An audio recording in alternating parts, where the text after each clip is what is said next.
Okay, so kumusta mga kaibigan? No? Well, it's me, Teacher Kevin PH, and we are back with another video. Meron lang tayong short tutorial dito patungkol sa Chrome mga kaibigan, no? Protection ni Chrome. Minsan meron kasi tayong download na block niya, no? Katulad dito, na-encounter nyo rin to mga kaibigan, no? Open lang natin yan. Itong issue na to. Baka na-encounter nyo na yan, no? Chrome has blocked, or Chrome blocked this file because it is dangerous.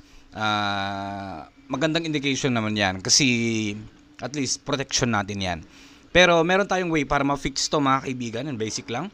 Open lang natin, dapat connected tayo sa internet. Open natin yung ating Google Chrome, and then punta lang tayo dito mga kaibigan. Dapat may naka-sign in sa atin dito tong 3 dots dito sa may gilid right part, and then punta tayo sa may settings mga kaibigan dito sa baba.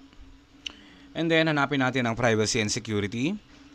And then, dito tayo sa may security. Yan, ito yan. So, naka-default kasi, by default, naka-enhanced protection tayo. So, kung gusto natin mag-download ng kung ano, kung saang site man yan galing, dito tayo sa no protection. This is not recommended, pero yun lang yung way para ma-download natin yung gusto natin i-download.